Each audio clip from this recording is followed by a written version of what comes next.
자, 저희가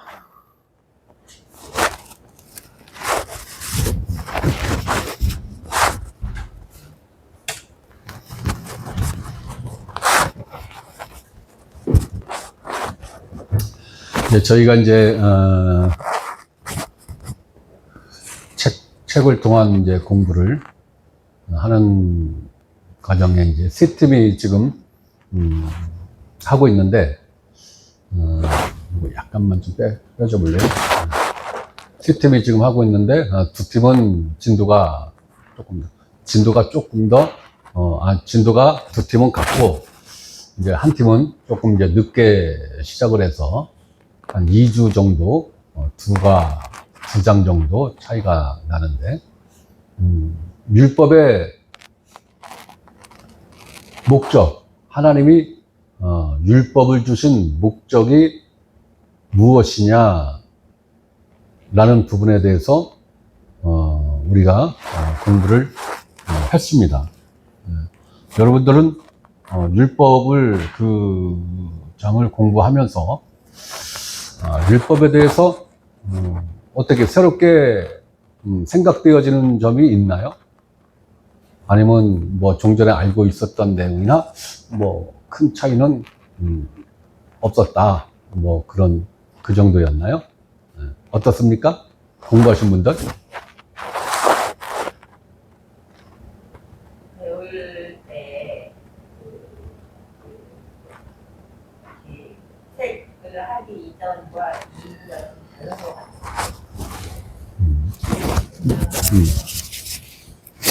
그게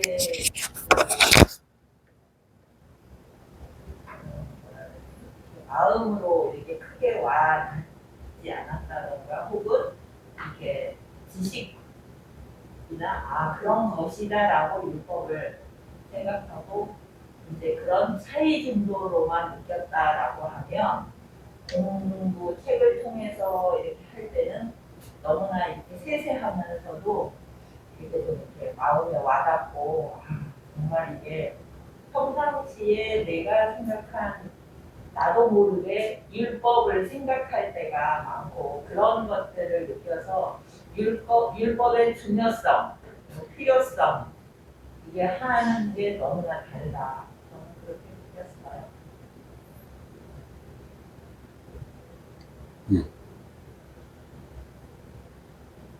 전에 생각했던 이제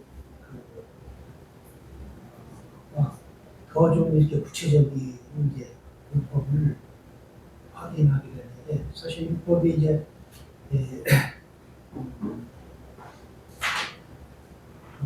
우리가 이제 지킬 수 없고 죄를 이제 깨닫게 하기 위해서 율법을 주셨다.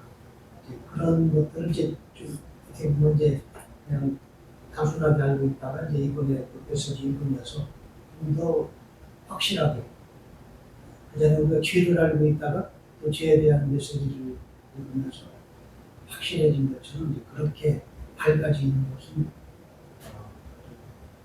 좋았던 것 같습니다. 네, 아주 좋습니다. 자, 우리가 이 장을 통해서 좀 더 좀 알아야 할 부분은 저는 율법의 범위, 율법의 범위를 우리가 좀 새롭게 인식을 해야 되지 않았나. 아직 그건 좀 새로운 것 같아요. 그전에 그렇게까지는 생각을 안 했는데.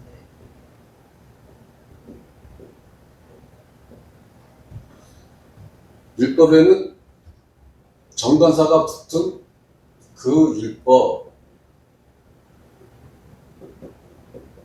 정관사가 안 붙은 율법,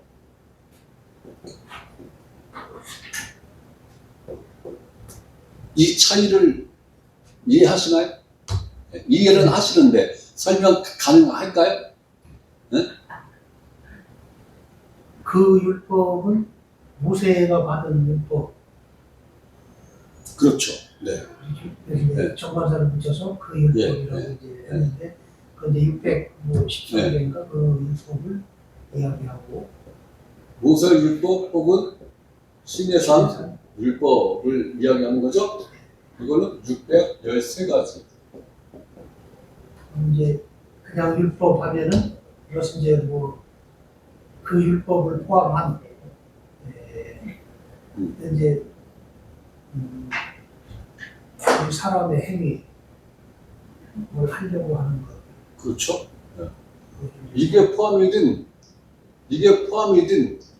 모든 율법, 네, 모든 인간의 행위로서의 율법을 말한다. 네, 그러니까 우리가 성경을 읽으면서 개역개정 성경에는 우리가 지금 보고 있는 성경은 그 율법 이게 구분이 별로 명확하게 안 되어 있어요. 네. 그러면은 이 두 종류의 율법을 구분하기 위해서는 앞과 뒤에 문장을 많이 읽어야 돼요.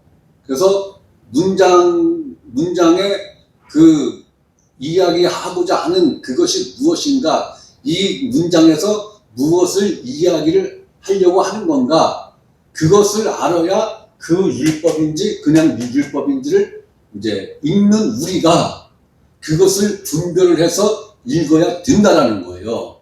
예. 그런데 이 개념을 모르면 성경을 읽을 때 그냥 율법 이렇게 읽고 지나간단 말이에요. 그렇게 읽으면 문맥상 이해가 안 가죠. 네. 무엇을 이야기하는 율법인지를 이해가 안 가는 거예요. 그러니까 다 이걸로다가 다 해석을 해버리는 거예요. 네. 목사님들도 다 이걸로 해석을 해버리는 거예요. 그러니까 율법에 대한 이해가 충분하지 못할 가능성이 대단히 크다라는 거예요. 네. 그래서 이러한 의미를 정확하게 이해를 하면 구약 성경이든 신약 성경을 읽을 때, 율법이네? 그럼 이거는 어떤 종류의 율법을 말씀을 하시는 건가? 그것은 이제 그 단락이 있잖아요. 그죠? 네, 단락이 뭐 한, 10구절, 7구절 이렇게 넓잖아요. 그죠? 네. 단락 한 구절만 갖고는 이해가 안 되는 거고, 그 단락을 전체를 다 읽어야 그 율법인지 이 율법을 이야기하는 건지를 독자인 우리가 스스로 파악을 해야 된다는 거예요. 네. 그러려면 이러한 기본적인 의미를 잘 가르치고 또 성도들은 잘 이해를 해야 된다는 거예요. 근데 이게 한두 번 들어서 이해를 할 수 있을까? 들을 때는 이해한다고 이해가 되는 것 같은데 한 일주일 지나고 2주일 지나고 한 달 지나서 물어보면은 새카맣게 까먹거든요. 네. 그러니까 목사는 지속적으로 반복해서 이야기를 해야 되고 가르쳐야 된다는 거예요. 반복교육. 네, 반복교육. 네. 성경도 반복교육을 해야 가능하다. 왜? 일주일에 우리 한두 번 만나는 거잖아요. 일주일에 한두 번. 학교에서 공부하는 아이들 매일 공부하는데도 두리두리 하잖아. 그죠? 네. 근데 우리는 겨우 일주일에 한두 번 만나서 공부를 한 걸 어떻게 다 키워? 그러면 수제지. 네. 모르겠어요. 하나님 왕국에서 장학금을 주시려는지. 그건 내가 말씀드릴 수 없는데. 네. 그래서 교회는 반복 교육이 불가피하다. 반복 교육이. 예. 특히 이런 기본적인 이러한 것들은 반복해서 가르치고 또 반복해서 이해를 해야 이게 딱 내 머리에 딱 정립이 됐을 때 여러분들이 성경을 읽는 재미를 느낄 수가 있는 거예요. 네. 자, 율법은 그 율법과 율법이 있다는 거예요. 네. 그 신약 성경에서는 율법은 안 된다라고 명확하게 이야기를 하는 거예요. 그죠? 율법은 끝났어. 그리고 심지어는 우리가 율법에 대해서 어떻게 했다고? 죽었어. 율법에 대해서 죽었어. 네? 만약에 제가 사망을 하면은 내가 어떠한 부채가 있던 어떠한 죄가 있던 나한테 책임 추궁 못하죠? 왜? 대한민국 헌법에 대해서 내가 죽었으니까. 네. 은행이 됐던 국가 법원이 됐던 어느 누구도 죽은 사람한테는 야 빚진 거 내놔. 너 죄 졌으니까 왜 죽었어? 교도소 가서 죽었어도 교도소 가서 30년 살아야지. 그래서 땅 파갖고 시체 꿀꿀 가는 거 있어요? 없죠. 네. 사망 진단서 딱 끊어진과 동시에 대한민국 모든 법으로부터 어떻게 되는 거예요? 자유, 그죠? 자유해지는 거예요. 네. 네? 우리가 제가 정치인들 이름은 되지 않겠습니다만 우리가 잘 아는 대통령이 자살하신 분이 있죠. 네. 검찰 조사를 받는 과정에서 자살을 하셨어요. 그랬을 때 검사들이 계속 조사를 했나요? 안 했죠? 네. 사건 종결. 끝. 네. 어떠한 법도 적용이 안 돼요. 네. 우리가 잘 아는 서울시장님도 한 분 자살하셨죠? 네. 그분이 어떠한 죄를 지었다라고 추정이 되는데 그걸 경찰이건 검사건 그 시장님이 사망한 다음에 계속해서 조사했나요? 아니죠. 네. 사건 종결. 사건 종결이에요.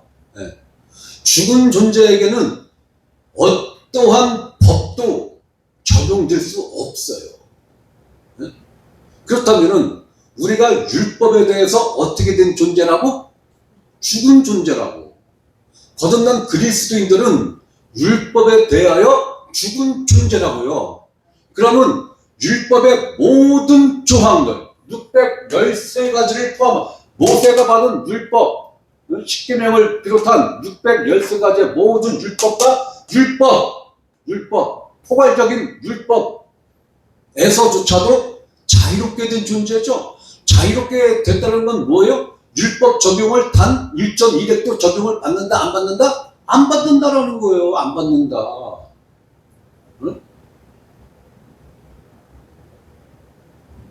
1.2획이라도 율법의 적용을 받는 뭔가 구성이 있으면 그 사람 죽은 거예요? 안 죽은 거예요?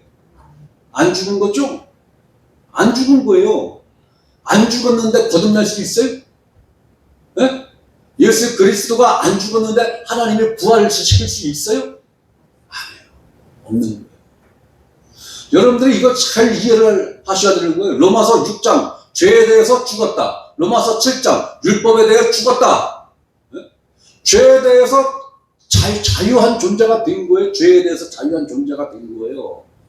율법에 대해서도 자유한 존재가 된 거예요. 그걸 로마서 6장에서 이야기하는 죄로부터 자유한 존재가 되었다는 것은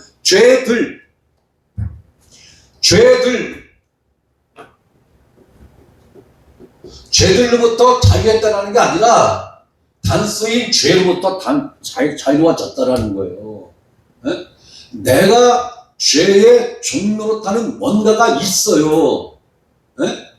사람마다 한두 가지 혹은 서너 가지 죄를 태어나서 죽을 때까지 헤어나지 못하고 내 안에 있는 죄가 죄저라고 하면은 그 죄를 빈틈없이 지어야 되는 게 있어요. 그런데 그 죄를 짓고 나면은 엄청난 자괴감에 빠져요. 헤어나기가 참 힘들어요. 보통 거짓말 이렇게 소소하게 짓는 죄는 그렇게 사람을 얽매이지를 않아요. 그런데 이 죄의 정욕으로 인해서 짓는 죄는 엄청난 데미지를 받아요, 사람이. 양심적으로.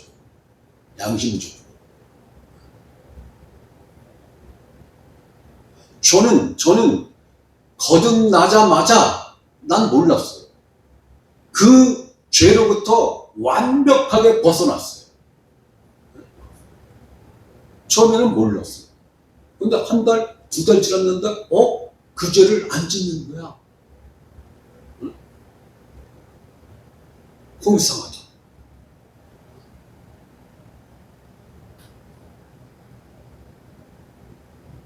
그러니까 가끔씩 내 안에서 죄가 그걸 발동을 시켜요. 그러면 내 안에서 훅 올라와. 그걸 느껴요. 그랬을 때 내가 외치는 게 뭔지 아세요? 야, 미안한데 난 죽었어. 너에게 종로로 타던 그놈은 죽었어. 죽었어. 어쩌려고 그래. 그놈 죽었다. 난 새 생명이야. 네 명령에 내가 복종할 존재가 아니야. 그 존재는 죽었어. 그럼 그 죄가 발동됐던 게 말끔히 그냥 싹 가라앉아. 저는 이 체험이 너무나 강렬하기 때문에 제가 이 부분과 율법으로부터 자유했다는 부분을 제가 아주 명확하게 제가 주장할 수 있는 거예요. 증언할 수 있는 거예요. 네. 나는 이 부분에 대한 자유감이 어떠한 건가를 나는 완벽하게 지금도 누리고 있는 거죠. 지금도. 그러니까 여러분들이 죄로부터 자유했다, 율법으로부터 자유한 존재가 되었다라는 것을 체험적으로 이 말씀을 믿음하지 못했다면 죄송한데 거시기 합니다. 거시기 해요. 이거는 지식적으로 아는 거하고 체험적으로 아는 거하고는 차원이 다른 거예요. 차원이. 지식적으로 아는 사람들은 죄로부터 자유함을 못 누립니다. 정기적으로 죄 꼬박꼬박 죄 지을 거예요. 정기적으로. 그러면서 죄로부터 자유한다? 그건 사기지. 그건 거짓말이지. 자유하지 못하는 거예요.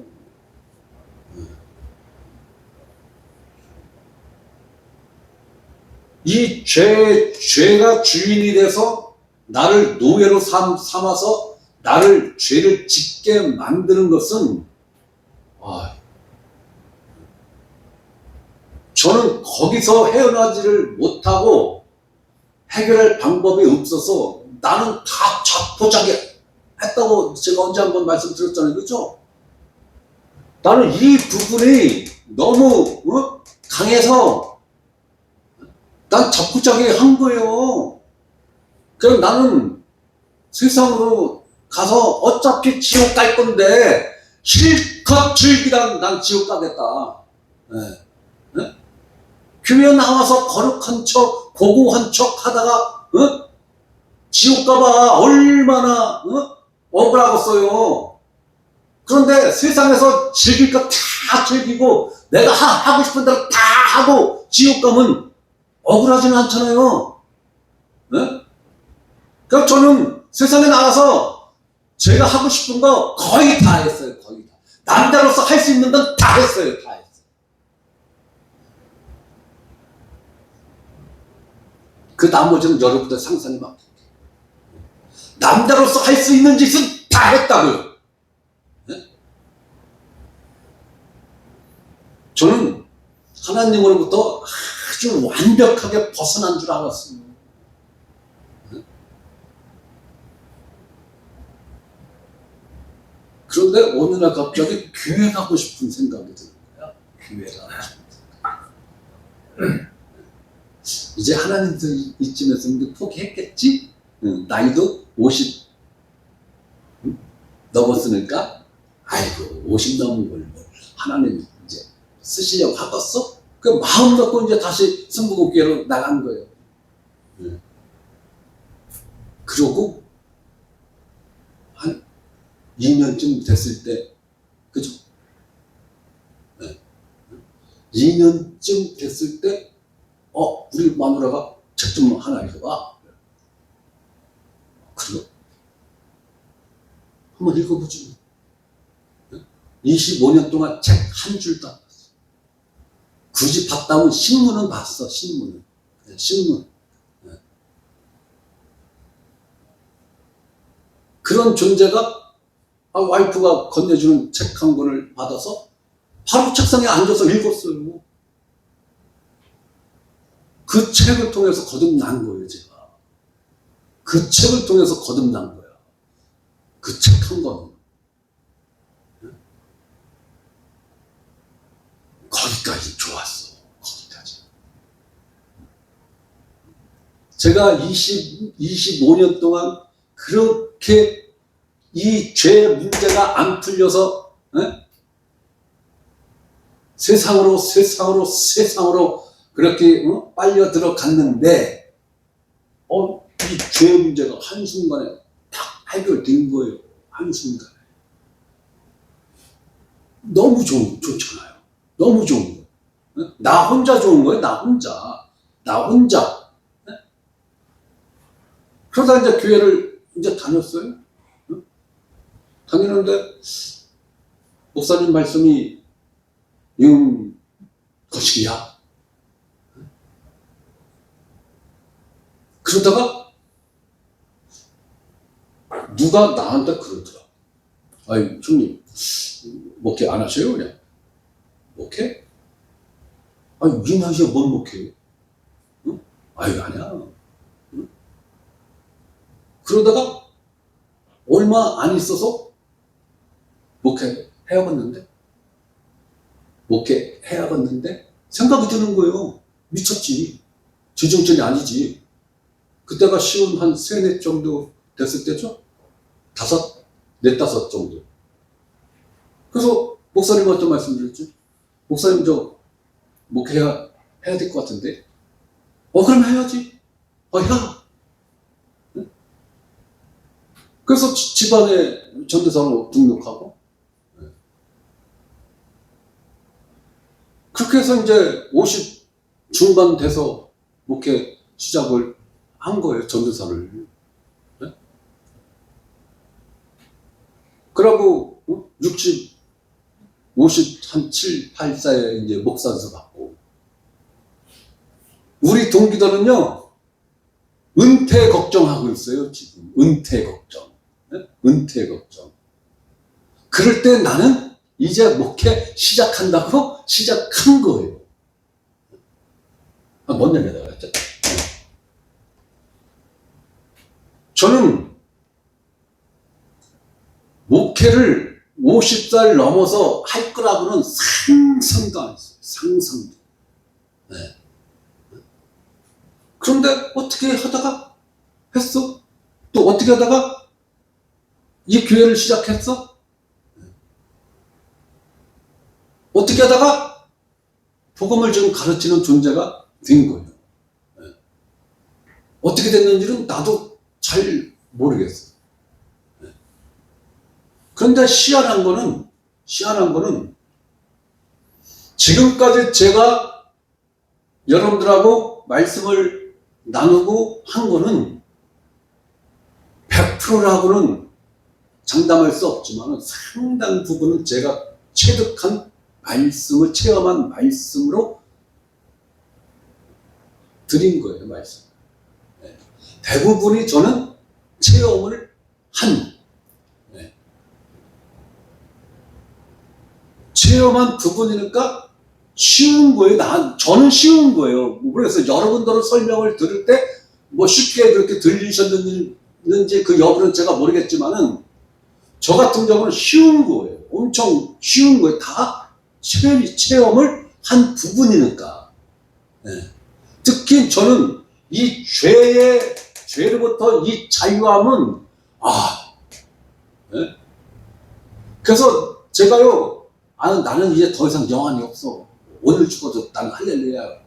이야기하는 게, 이것으로부터 자유함이 탁, 얻어지니까, 이 세상에서 더 이상 살고 싶은 마음이 별로 없어요. 네, 진짜 별로 없어요. 전 이 세상에서 별로 그렇게 살고 싶은 마음이 별로 없어요. 네. 이 자유함을 진짜로 가서 누리고 싶은 거예요. 네. 여기서는 제한적으로 지금 자유를 누리고 있잖아요. 나는 실제로 가서 이제는 실체 안에서 나는 자유를 한번 한껏 영원히 누리고 싶은 거예요. 어차피 난 거기 가야 할 곳이니까. 어차피 가야 할 곳이니까. 하루라도 빨리 가는 게 축복이죠? 하루라도 빨리 본향집에 가는 게 축복이지. 나그네 인생을 90살, 100살까지 살게 해 주시옵소서. 이 얘기는 뭐예요? 본향집 나 가고 싫어. 하나님 집 나 가기 싫어. 이거잖아요. 그럼 거듭난 거예요, 그게? 거듭난 거 아니죠? 아닌 거예요. 여기는 그렇게 하고. 자, 그러면은 하나님이 이 율법을 주신 목적이 뭐냐 이거야. 네? 이 율법을 주신 목적.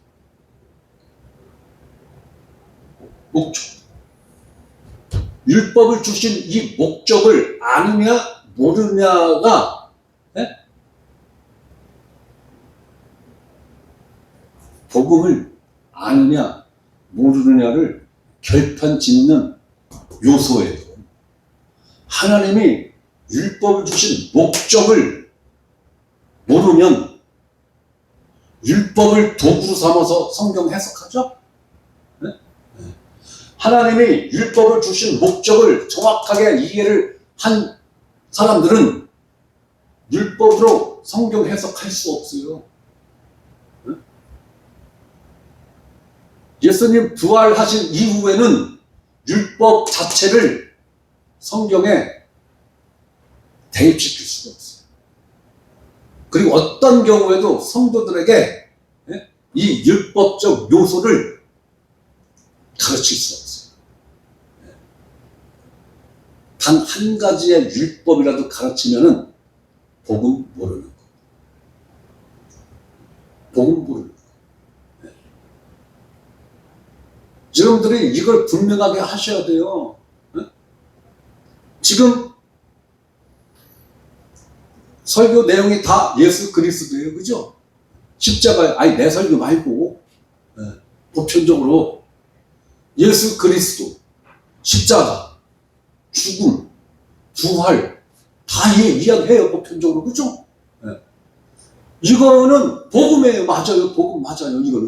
이건 복음 맞아요. 속죄, 예수 그리스도의 보혈, 이거 다 복음적 내용이에요. 맞아요. 근데 여기다가 뭘 플러스 시켜요? 율법을 플러스를 시킨단 말이에요. 그럼 율법을 구원의 논리로서가 아니라 축복 논리로 율법을 딱 대입을 시킨단 말이에요. 이게 다른 거. 이게 다른 부분이에요. 전혀 생소한 것을 이야기하는 거는, 그거는 다른 복음이라고 이야기할 가치도 없는 거예요. 그죠? 복음하고 유사하지만 뭔가가 달라. 이게 다른 복음이죠? 이게 다른 복음인 거예요. 여러분들이 갈라디아서를 한번 보실래요? 응?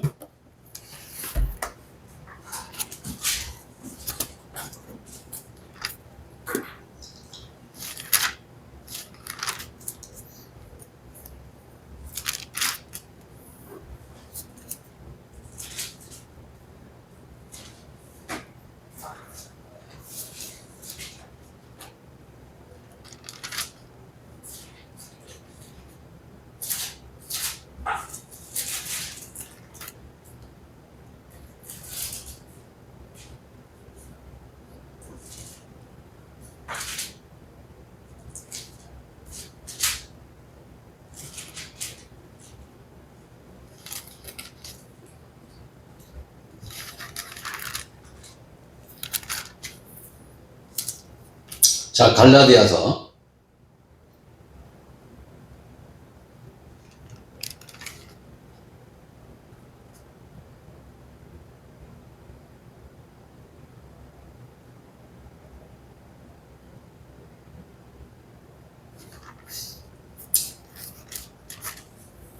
4장 봅니다.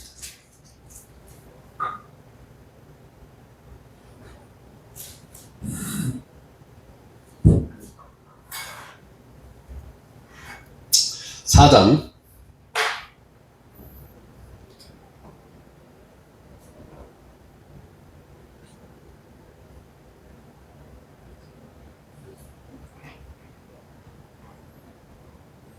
9절, 10절, 11절 볼게요.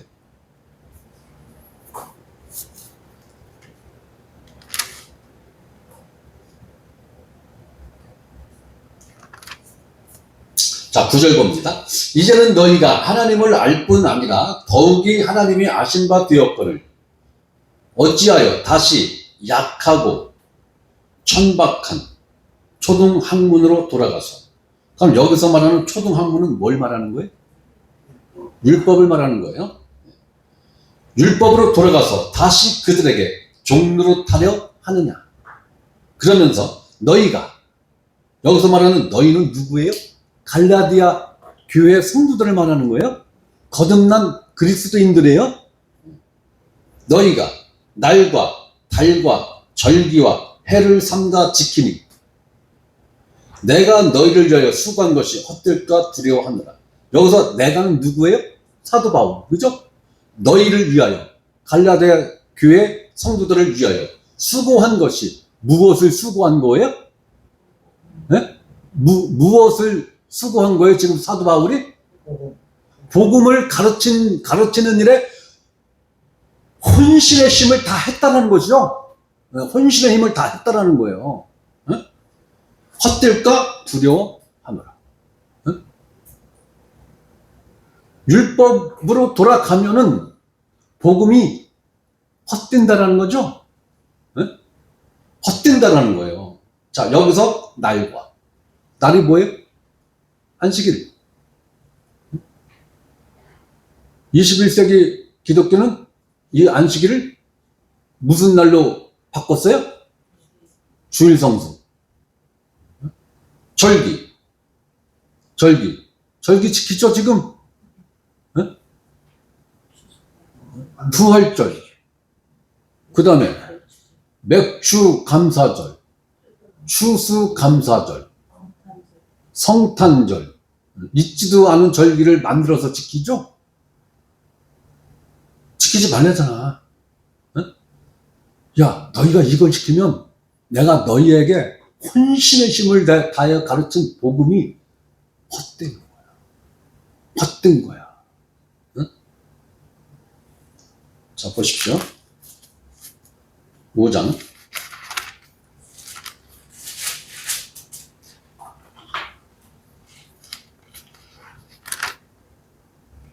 1절부터 봅니다. 5장 1절부터 볼게요. 그리스도께서 우리를 자유롭게 하려고 자유를 주셨으니 그러므로 굳건하게 서서 다시는 종의 멍에를 매지 말라. 자, 그리스도께서 우리에게 자유를 주셨는데 무엇으로부터의 자유를 주셨습니까? 네? 저쪽 뒤에 계시는 분들, 그리스도가 우리에게 무엇으로부터 자유를 주셨어요? 죄와 율법으로부터의 자유죠? 죄와 율법으로부터 우리를 자유롭게 하려고 자유를 주셨으니, 그러므로 굳건하게 서서는 뭐예요?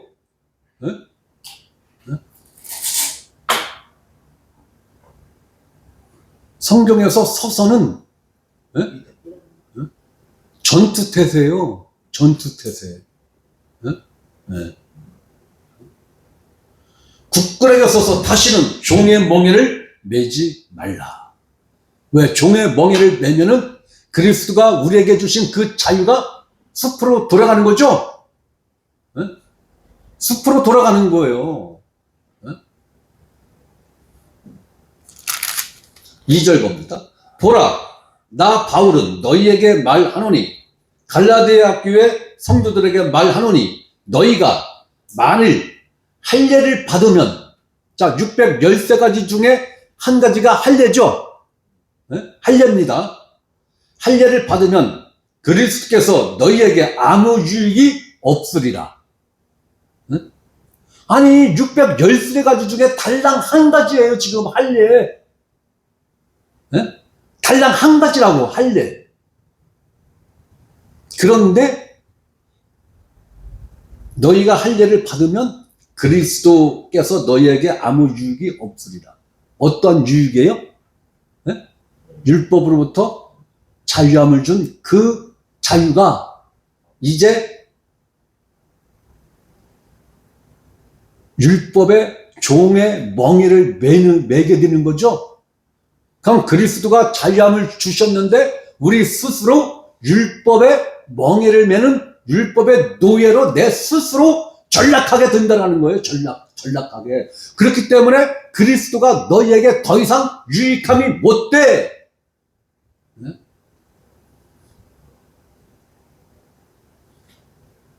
3절, 내가 할례를 받는 각 사람에게 다시 증언하노니, 자, 내가 할례를 받는 각 사람에게 다시 증언하노니, 그는 누굽니까? 할례를 받는 각 사람, 율법 전체를 행할 의무를 가진 자라.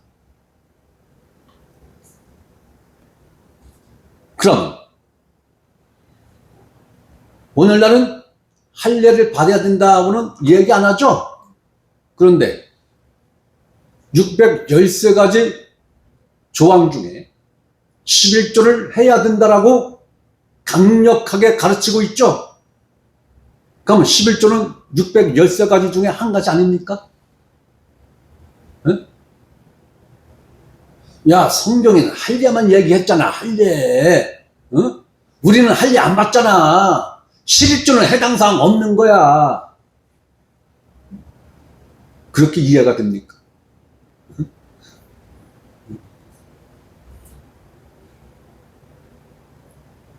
11조를 행하는 자들은 율법 전체를 지킬 의무자라는 거예요.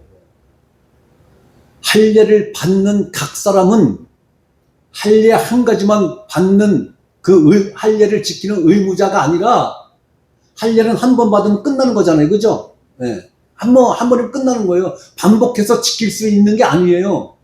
네? 할례는 어떻게 보면은 간단한 거예요. 그죠? 이 한 번으로 끝나는 거예요. 한 번으로. 네? 반복해서 하는 게 아니란 말이에요. 한 번 행위로 영원히 끝나는 거란 말이에요. 할례는. 그래도 율법 전체를 지킬 의무자가 됩니다.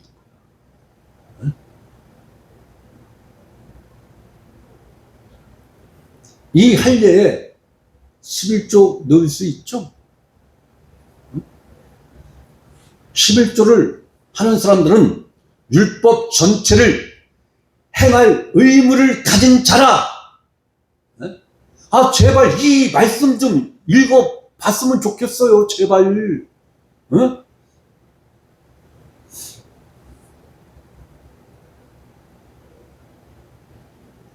뭐 따로 해석할 것도 없잖아요. 그죠?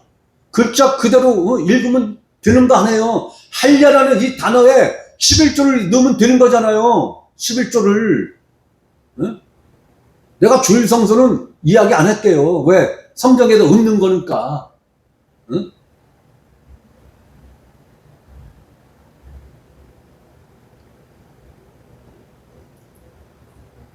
그러면 11조만 하고 나머지 612가지 율법은 하나도 안 지켜. 그러면 어떻게 되는 거예요? 그 11조 한 개 다 어떻게 되는 거예요? 무효되는 거죠? 무효되는 거예요. 축복은 무슨 놈의 개뿔나는 축복이에요. 아, 참. 단어를 좀 좋은 걸 써야지. 응? 얼마나 어리석은 11조입니까? 조금만 생각을 좀 해보세요. 응? 자, 4절 겁니다. 율법 안에서 의롭다함을 얻으려 하는 너희는 그리스도에게서 끊어지고 은혜에서 떨어진 자로다.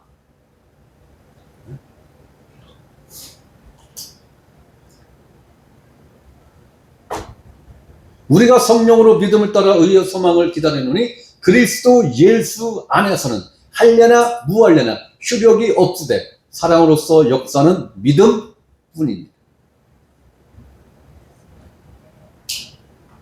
자, 그러면 하나님이 율법을 주신 목적이 뭐예요? 응?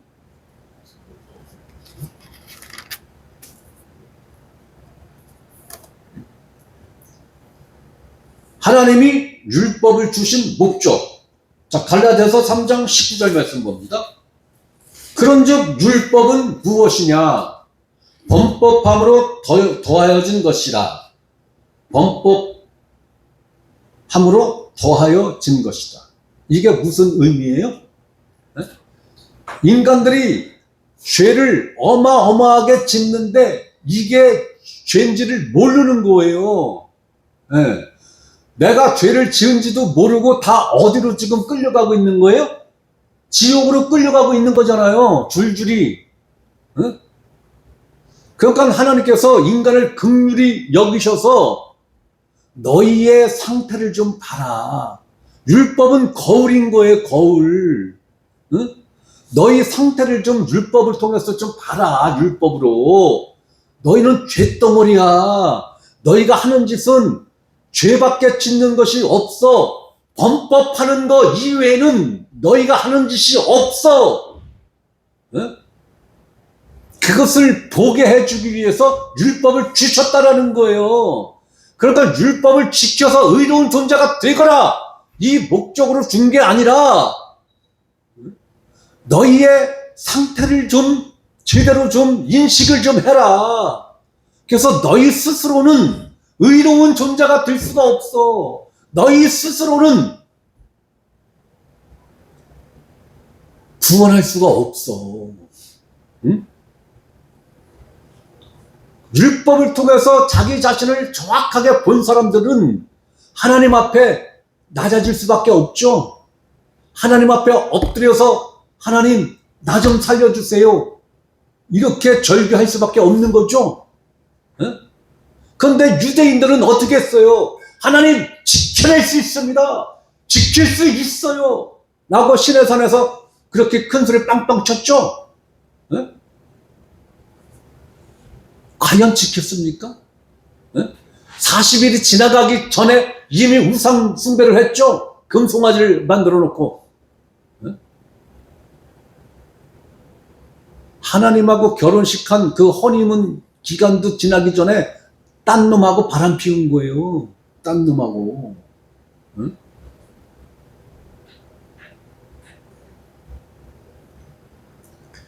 유대인들은 하나님이 자기들에게 율법을 준 그 목적을 1도 모르는 거예요. 1도. 그리고 문자 그대로 지켜내기 위해서 얼마나 애썼습니까? 하지만 지켜내지를 못했어요. 응? 그래서 북이스라엘은 일찌감치 하나님이 사마리아에게 점령시켰고 아예 그냥 흔적도 없이 그냥 날라갔고 열지파 반. 이제 유다 지파하고 베냐민 지파. 10개 지파가 날려가고 2개 지파만 남은 거예요. 그러면 북이스라엘이 망하는 그 꼴을 보고 유다는 정신 차렸어야 되는 거죠. 근데 하나님이 뭐라고 그랬어요? 야, 너희 큰언니가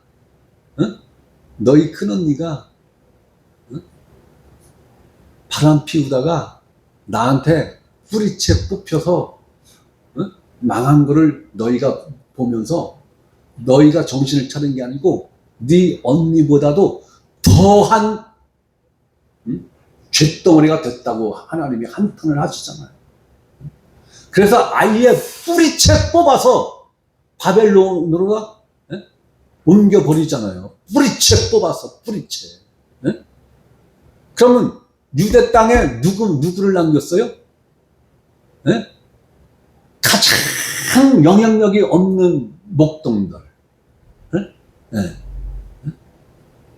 그런 사람 몇 명 남겨놨어요.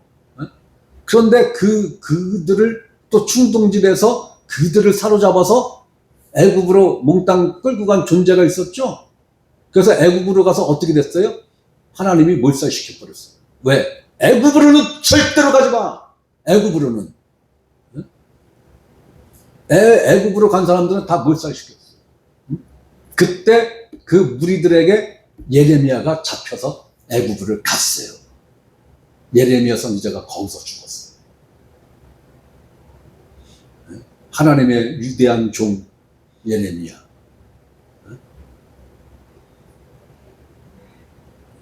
자기가 아닌 타의에 의해서 강제로 끌려갔지만 애굽으로 가면 내가 다 몰살시킬 거야 한 하나님 말씀 그대로 다 적용해서 예레미야 선지자까지 다 죽여버렸어요.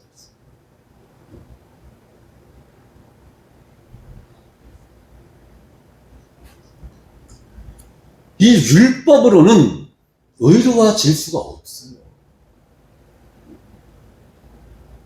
의로워질 수 있는 존재가 아니에요. 범법함을 지속적으로 깨닫고 또 깨닫고 하나님 나는 방법 없습니다. 하나님 나는 방법 없습니다. 그러니 하나님 뜻대로 하세요. 죽이든지 살리든지.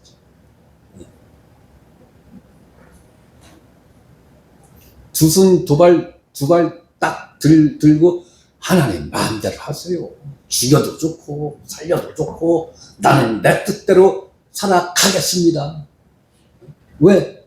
이 죄의 노예로부터 벗어날 길이 없으니까.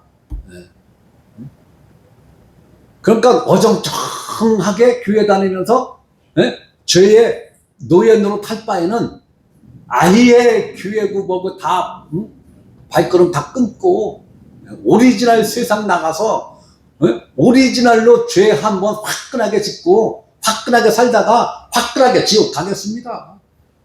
하나님 뜻대로 하세요. 그러니까 지금 돌이켜보니까 하나님 뜻대로 다 망하게 한 거예요. 다 망하게. 내가 한 것 중에 한 가지라도 성공한 게 있으면은 나 여기 안 서 있을 거예요 지금. 헐헐 지금도 세상에서 날개 10개 이상 달고 아마 헐헐헐헐헐헐 육신의 자유를 아주 만끽하고 지금 살고 있을 거예요. 그런데 한 것마다 완벽하게 망했어. 완벽하게. 아 나는 안 되겠다. 아 나는 안 되겠다. 무엇을 하든 안 되는구나. 안 되는구나. 모든 걸 포기하니까 자식 요때를 내가 기다린 거다. 네가 두 손 두 발 다 들고 나는 안 되는구나. 나는 무능력한 존재구나.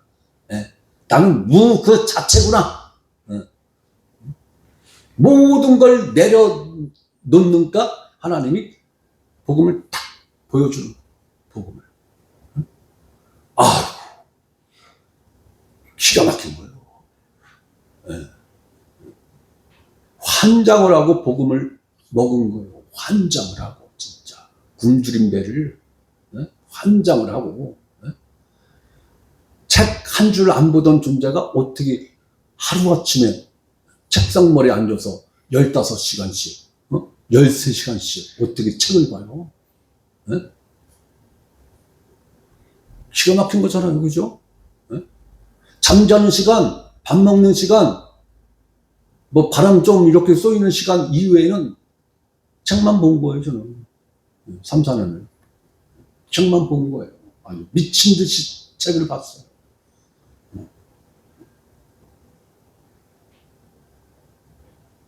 하나님이 우리 인간들에게, 유대인들에게 율법을 주신 목적은 너희 범법함을 깨달아. 너희 범법함을 깨달아야 돼. 그래서 그 범법함을 깨달은 존재들이 어떻게 되느냐? 3장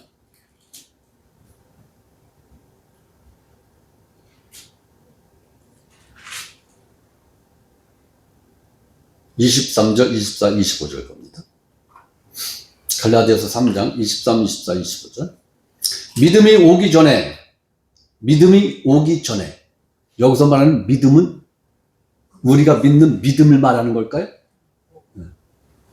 예수 그리스도를 말하는 거죠? 믿음이 오기 전에, 즉 예수 그리스도가 오기 전에 우리는 율법 아래 매인바 되고, 율법 아래 매인바 됐다는 것은 뭐예요? 율법의 종이 됐다는 거죠? 율법의 노예가 됐다는 거예요. 율법의 노예인 거예요. 매인바 되고 계시될 믿음의 때까지 갇혔느니라. 계시될 믿음이 누구를 말하는 거예요? 예수 그리스도죠? 예수 그리스도가 오시는 때까지 갇혔느니라. 어디에 갇혔다라는 거예요? 율법에 갇혔다라는 거예요. 율법의 정죄로부터 헤어날 방법이 없다라는 거예요. 우리 인간 스스로는 죄의 삭은 사망이야라는 이 율법의 사망 선고에 대해요 벗어날 존재도 없고 방법도 없다라는 거예요. 갇혔다라는 것은. 24절. 이같이 율법이 우리를 그리스도께로 인도하는 초등교사가 되어, 여기서 말하는 초등교사는 지금 대한민국에 있는 초등학교 그 초등교사 말하는 거 아니죠? 유치원 교사 말하는 거예요. 유치원 교사가 되어 우리로 하여금 믿음으로 말미암아 의롭다함을 얻게 하려 합니다. 결국 율법을 통해서 나의 범법함을 완벽하게 보고 죄의 삭은 사망이야 라는 이 율법의 선고를 받고, 그러면 어떻게 해야 되지? 어떻게 해야 되지? 내 이 죄 문제를 어떻게 극복할 수 있지? 그러니까 자연스럽게 누구를 바라보게 돼요? 하나님이 약속하신 메시아를 바라보게 되는 거죠. 광야에서 불뱀에 물린 그 존재들이 자연스럽게 놋뱀을 바라보게 된 것처럼, 그런데 불뱀에 물렸는데도 내가 불뱀에 물렸는지 어쨌는지 알지 못하면은 놋뱀을 안 쳐다보죠? 그럼 죽는 거예요. 그러니까 내가 죄인인지 아닌지를 몰라. 그러면 메시아가 필요 없는 거죠? 메시아의 필요성을 못 느끼는 거예요. 메시아의 필요성을 느끼는 존재들은 율법을 통하여 내가 철저한 죄인이고 나는 이 율법에 의하여 사망 선고를 받은 존재다라고 인식된 사람들만 메시아를 바라본다라는 거예요. 이 원리는 구약시대나 예수님이 살으셨던 그 시대나 21세기가 지난 이 시대를 살아가는 우리들이나 그 원리는 똑같은 거예요. 영적 원리는 1.1획도 바뀌지 않아요. 시대가 바뀌었으니까 그것도 바뀌었어.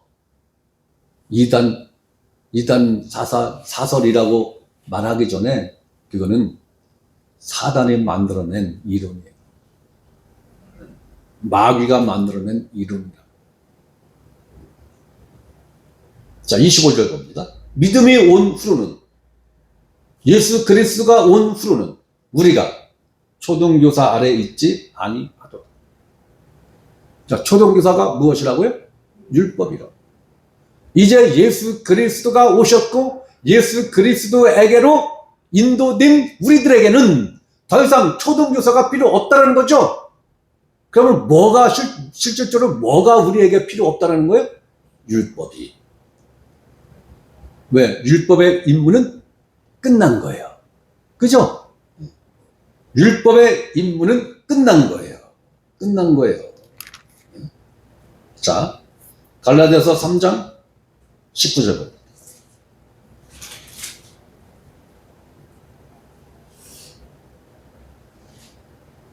19절. 아까 봤던 말씀인데 후반부를 봅니다. 후반부. 처음부터 그냥 읽을게요. 그런즉 율법이 무엇이냐? 범법합으로 더하여진 것이라. 천사를 통하여 한 중보자의 손으로 베푸신 것인데 약속하신 자손이 오시기까지 있을 것이라. 자, 여기서 약속하신 자손이 누구를 말하는 거예요? 예수 그리스도. 율법은 예수 그리스도가 오시기까지만 유효한 거죠. 네. 그러면 정확하게 언제까지 유효했던 거예요? 언제까지? 예수님이 십자가에 못 박히시고 피 흘리시고 죽고 무덤에 장사된 그 시점까지 율법이 활동한 유효 기간이에요. 그리고 예수 그리스도가 부활하시는 그 시점부터는 율법 적용이 됩니까? 안 됩니까? 안 되죠? 안 되는 거예요. 네? 성경은 이렇게 명확하게 선을 그어놨는데 예수님이 부활하시고 21세기가 지난 이 시대에 율법을 지켜야 된다?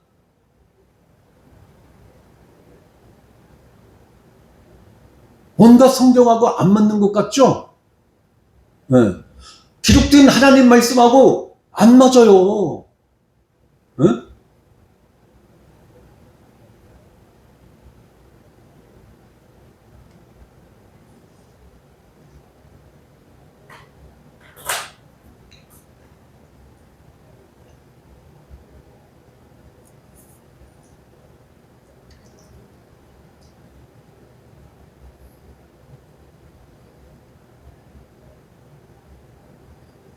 자, 로마서 3장을 봅니다. 로마서 3장인가요?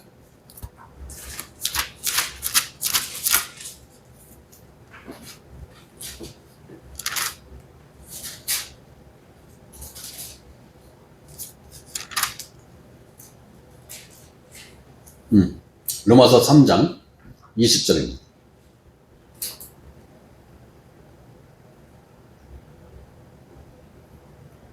그러므로 율법의 행위로 그의 앞에, 누구 앞에?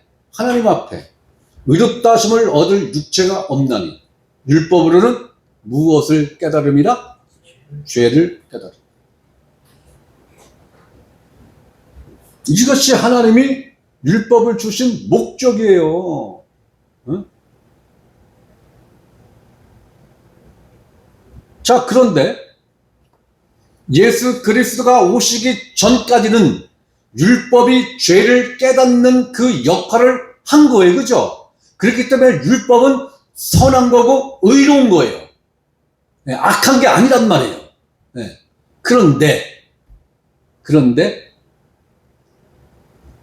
예수님이 부활하시고 승천하신 이후에 죄를 깨닫게 하는 이 율법 대신 누가 오셔서 우리 인간들에게 죄에 대하여 가르치시고 깨닫게 하신다고 했죠? 누굽니까? 누구예요? 네? 아니, 죄에 대하여, 의에 대하여, 심판에 대하여 가르치시고 깨닫게 하시는 이가 오신다. 보내줄게. 보혜사를 보내줄게. 누구예요? 성령이란 말이에요. 예수 그리스도가 부활하시고 승천하시고 하나님으로부터 높임을 받으시고 하나님으로부터 성령을 받아서 이 땅에 성령을 보내셨으니 이제는 우리에게 죄를 깨닫게 하는 게 율법이 아니라 누가 그 일을 한다는 거예요? 성령 하나님이. 성령 하나님이 그 일을 하신다는 거예요. 네? 그래서 히브리서에 보면은 성령을 회방함은 사함이 없느니라. 네? 거기서 말하는 성령 회방죄가 뭐예요? 네? 성령의 가르치심과 깨닫게 하심과 인도하심을 거부하는 거죠. 그거예요. 네? 죄에 대해서, 의에 대해서, 심판에 대해서 성령께서 가르치시고 증거하시고 깨닫게 해주시는 이 일에 대하여 아이 필요 없어. 아 씨알딱이 없는 소리요. 이게 성령 회방죄예요. 응? 그러니까 이 존재들은 예수 그리스도를 거부하는 거죠. 거부하는 거예요. 복음을 거부하는 거예요. 그렇기 때문에 용서받지 못한다는 거예요. 그 얘기는 뭐냐? 구원받지 못한다는 얘기인 거예요. 응? 우리가 이 율법에 대해서 이 개념을 정확하게 알아야 응? 복음이 생명으로 들려지고 생명으로 받는 거예요. 복음은 지식으로 받는 게 아니라 생명으로 받는 거예요. 응? 이게 복음의 능력인 거예요. 응?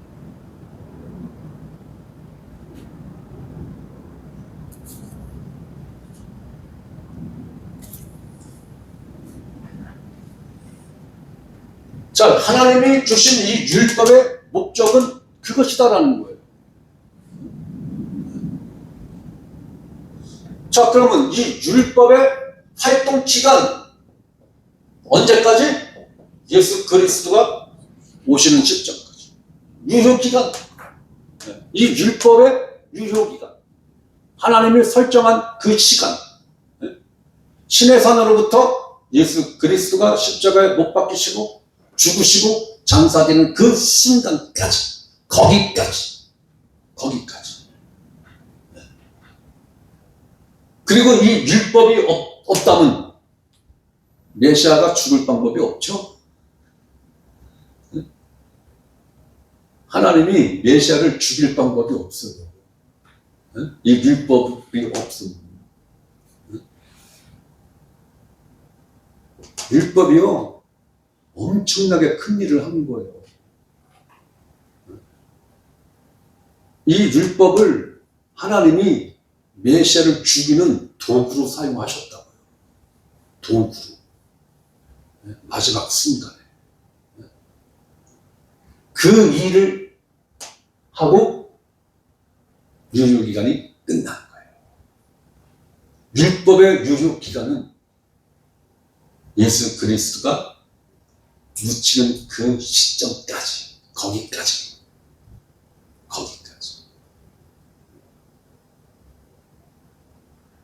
그리스도가 부활하신 이후에는 율법, 죽음을 통과할 수 없어요. 죄, 사망, 통과할 수 없어요. 오직 죄와 사망을 통과하신 분은 예수 그리스도 한 분. 우리는 그 안에서 같이 통과를 한 존재이고, 그러니 우리는 죄로부터 자유한 존재요, 율법으로부터 자유한 존재인 거예요. 이 죄와 이 율법으로부터 자유함이 없는 사람들은요, 자유 없는 거예요. 죄들 용서함 받은 것, 그것 가지고는 자유함이 굉장히 제한적이에요. 왜? 내 안에서 끊임없이 죄가 산출되잖아요. 그죠? 그러니까 나를 통해서 맺어지는 그 열매들을 물론 다 예수님의 피로 다 제거가 된 죄지만은 내 안에서 끊임없이 나오는 이 죄를 보고 우리는 스스로 위축될 수밖에 없어요. 자유함을 누릴 수가 없다.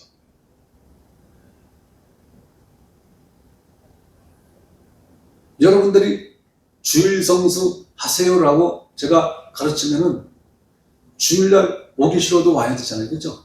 네. 네? 사랑하는 오빠나 동생이 시집 가든 장가 가는데 왜 하필이면 일요일날 잡았어. 결혼식 날. 결혼식장에 가면서도 한쪽 부팅에서는 찜찜하죠? 네? 찜찜해. 그러니까 그 다음 주에 감사헌금을 평상시 10,000원 하던 거 50,000원 해. 그 다음 주에. 하나님 보셨죠? 네. 네? 하나님 달래고 내 양심 달래고 목사님 마음 흐뭇하게 달래주고 그런 짓 하면 된답니다? 안 된다. 자유해야 되는 거예요. 뭔가에 얽매임은 그게 율법이라고요. 오늘 교회 가야 되는 날인데, 어떡하지? 내 마음이 찜찜한데? 율법이라고요. 교회에 와도 회피하고, 교회 안 와도 똑같이 회피해야 되는 거예요. 왜? 내가 어디 안에 있는 존재이기 때문에? 예수 그리스도 안에 있는 존재이기 때문에. 그래서 우리는 24시간이 뭐라고요? 예배라고요.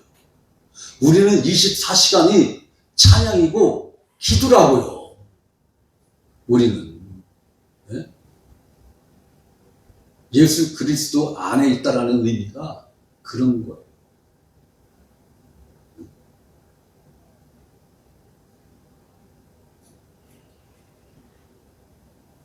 유효기간 끝났죠?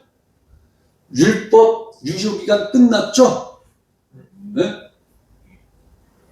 특별법은 몇 년도서부터 몇 년도 몇 월 며칠까지 한시적으로 운영하는 법이 있죠? 그러면 그 시간이 딱 되면 자동 소멸되는 거죠? 똑같은 거예요. 율법도 특별법이에요. 신의 산으로부터 예수 그리스도가 무덤에 장사되는 그 시점까지만 하나님이 운영하는 특별법이라고요. 기간이 끝났으면 자유해야지. 11조가 웬 말이요? 주일성수가 웬 말이요? 충성, 봉사, 헌신이 웬 말이요?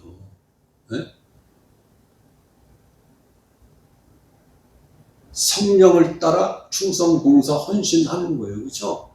성령 안에서 성령을 따라 성령을 따라 충성, 봉사, 헌신하셔야 되는 거예요. 언제나 하지 말라며. 깐내내기였으니까 그렇지. 깐내내기한테 소고기 먹어 하면은 소고기 먹은 효과가 나요? 얹혀요? 탈나요? 탈나죠?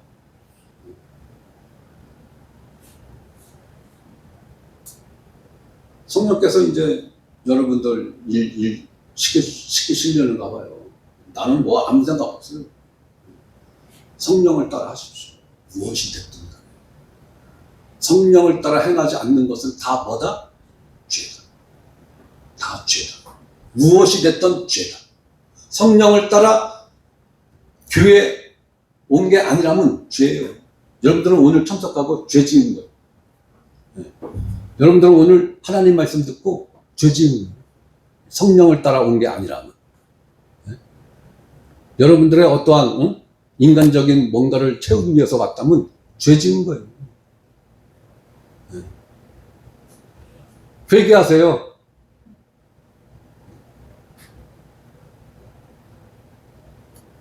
여러분들 회개 안 할 거 알아요.